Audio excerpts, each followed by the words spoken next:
নমস্কার বন্ধুরা, কার্তিক মাসে রোজ দিন নিরামিষ খেয়ে খেয়ে আর ভালো লাগে না। একটু স্পাইসি কিছু খাবার খেতে ইচ্ছে করে, কিন্তু নিরামিষ খেতে হবে। তাই আপনাদের বন্ধনা আপনাদের জন্য নিয়ে এসেছি ঘরোয়া কয়েকটি জিনিস দিয়ে রেস্টুরেন্ট স্টাইলের স্পাইসি খাবার নিয়ে। মাছ মাংস ছেড়ে দিয়ে সবাই এই খাবারের পিছনে চুট লাগাবে। ভাত এবং রুটি সব কিছু আনন্দ সবাই ভরে খাবে। সুন্দর লাগে রেসিপিটি, আপনারা দেখে নিন।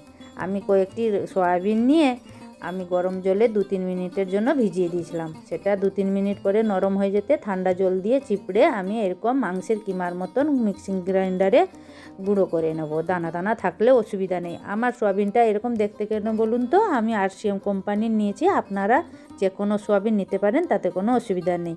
এদিকে আমার কিমাটা রেডি হয়ে গেছে। আমি তাতে কিছু শুকনো উপকরণ মিশিয়ে দেবো। দিয়ে দিব পরিমাণ মতো লবণ, গোলমরিচের গুঁড়া, লঙ্কার গুঁড়া, হলুদ গুঁড়া, 2 চামচ কর্নফ্লাওয়ার, 2 চামচ ময়দা। সয়াবিন মানে তো সস, একটু টমেটো সস আর একটুখানি সয়া সস দিয়ে দেবো, যাতে সয়াবিনের কোনো গন্ধটা না থাকে।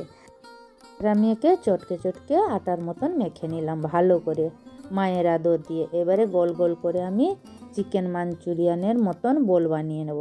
এবার দেখুন তো চিকেন মাঞ্চুরিয়ান হয়েছে না এটা সোয়া মাঞ্চুরিয়ান হয়েছে, কেউ চিনতেই পারবে না। এবারে আমি কড়াটা উনুনে বসিয়ে দিয়েছি, হালকা আঁচে গরম হতে থাক। এদিকে আমি একটা সস বানিয়ে নিব।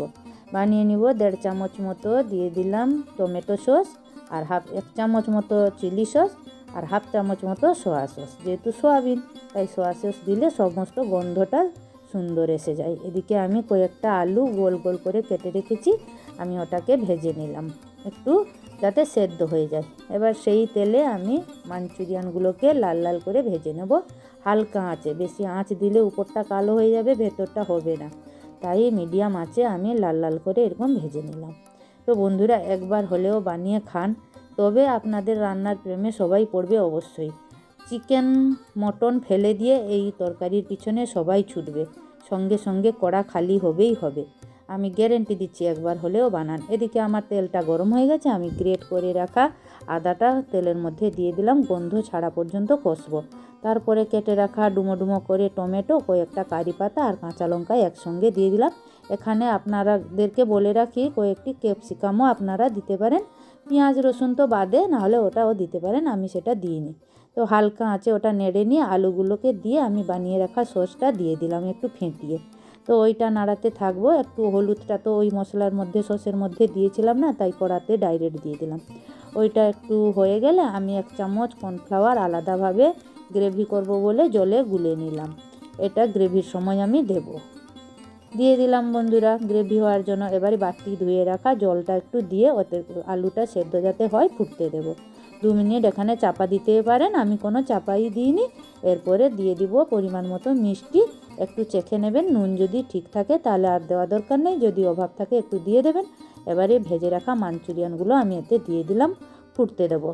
এই পর্যায়ে আপনারা 2 মিনিট চেপে দেবেন, তাহলে মাঞ্চুরিয়ানের ভিতরে ঝোলগুলো ঢুকে যাবে।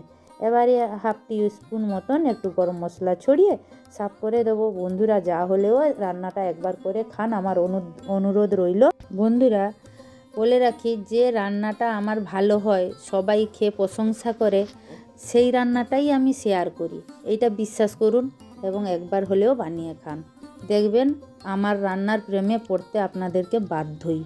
বন্ধুরা, ভিডিওটি দেখে খালি হাতে যাবেন না, সাবস্ক্রাইব করুন, আমার পাশে থাকুন, নতুন ভিডিও নতুন বন্ধুদের দেখার সুযোগ করে দিন। লাইক করুন, যাতে আমি নতুন ভিডিও বানানোর অনুপ্রেরণা পাই।